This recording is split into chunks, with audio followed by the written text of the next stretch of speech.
Welcome to Shorty SuperCoach and welcome to the weekend preview.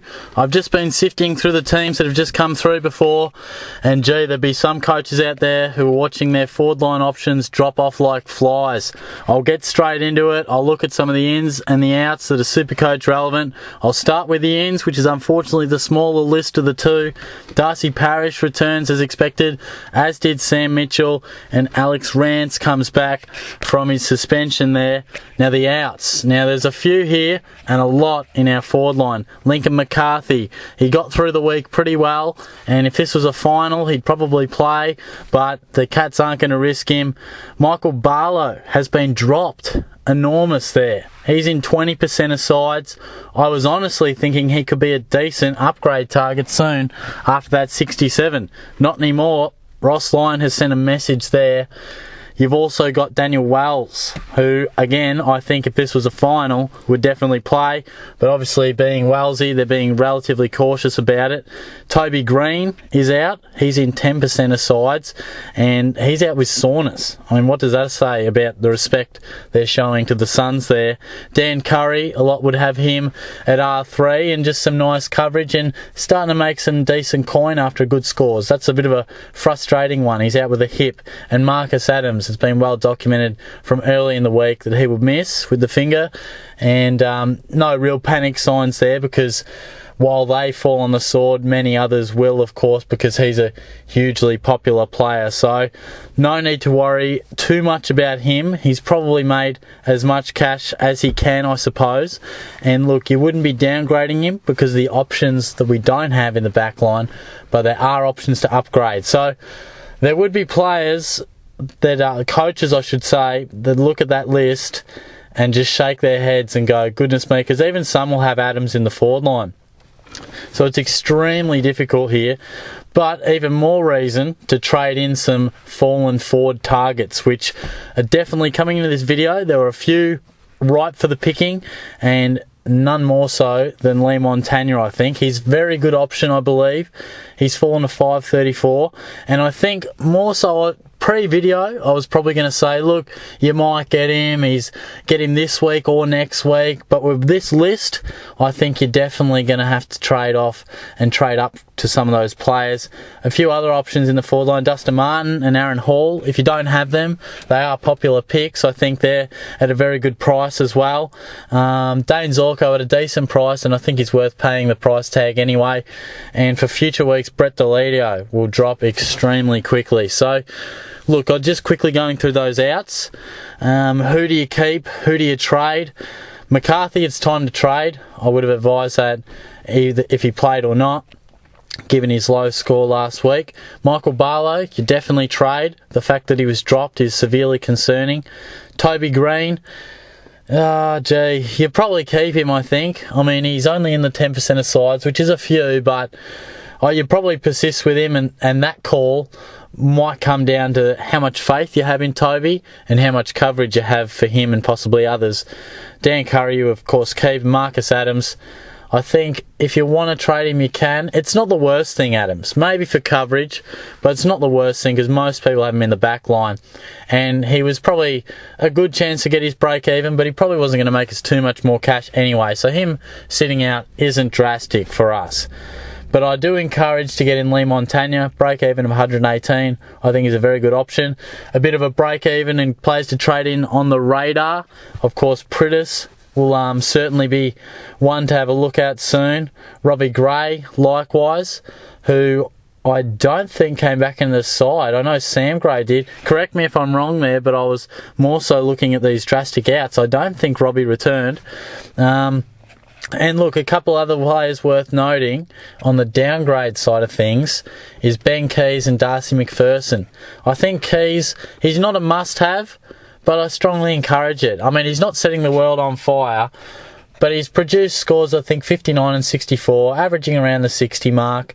His job security is reasonable. I know Rockcliffe is out, but he played in a side that involved Rockcliffe, Hanley, Rich, Beams and the like, Bell, Robinson. He played in that side, so he's clearly worked his way into the side without others sort of making way via injury. So I think his job security is reasonable, and he's an extremely talented player, and I think the best is yet to come from him, and I definitely think he could, while his scores are only in the 60s, I think we could see a very handy average down the track. And McPherson, well, obviously not on the bubble. He's just played the one game and a good score of 77, but only the 10 touches. He laid 9 tackles, which is very good, but the 10 touches is slightly concerning. I would probably go Keys over McPherson, just see what he produces this week. His job security is good for the fact that there are a lot out injured. Of course, Rose are the latest casualty. O'Meara and Swallow, we all know, is out. Prestia is in, but, forever sore, they've been saying. Is Ablett fully right? Will he get rested?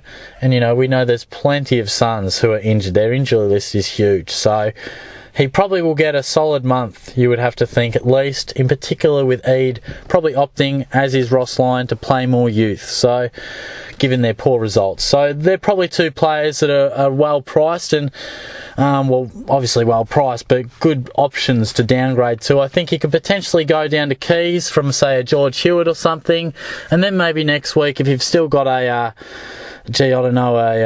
Ryan Davis or something like that, you might look to trade in him. Now, of course, I haven't mentioned Christian Petrarca because I think many people would already have him either from the start of the year or jumped on him in recent times because we were looking for downgrades. But, of course, he's an obvious one. He looked fantastic last week, 86 points, really starting to build into it. He also had the 20-odd touches. He could be one of the best cash cows, as I said pre-season, that we find all season. So, definitely, of course, you get on him if you don't already have him. So I think my take-home message is definitely look at these players and go, should I keep them, should I not? I can't remember if I mentioned Daniel Wells, trade or keep, but you just keep him. He'll play next week, and it's the least of our troubles, I think.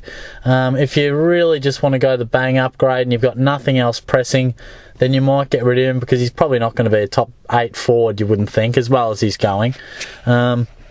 So, he's probably the least of our troubles. I'll be keeping him. So, definitely a few players. Montagna, of course, all those guys I mentioned. Dustin Martin is an absolute buy at the moment.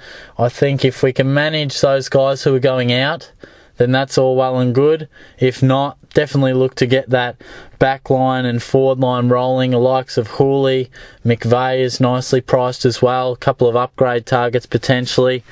And I think that's definitely the message. There's cash flowing everywhere. Try and really plan out 3 to 4 weeks if you can. I know I got the pen and paper out the other week and looked like 5 weeks ahead. I know a lot can change there, but at least it gives you an idea of when will I need money, because you can't say when will I need 243,000. You can't know exactly, but when will I need the money, whether it's big or small? When will I need to downgrade? When is this premium going to be at his rock bottom?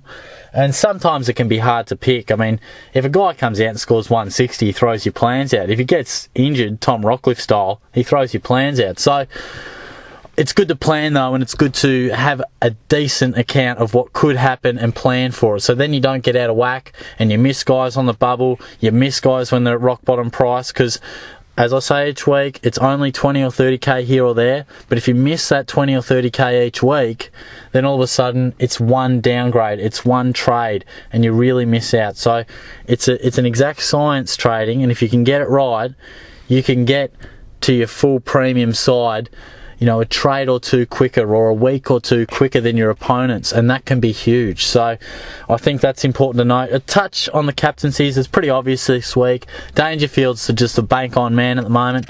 He plays Friday night, which is even better. Whack the C on him, see how he goes. The VC, I should say. Be careful there, guys. Don't whack the C on him. Don't be stupid. Do the loophole. It's there for a reason. Vice captain on him. See how he goes, providing you have that floating zero.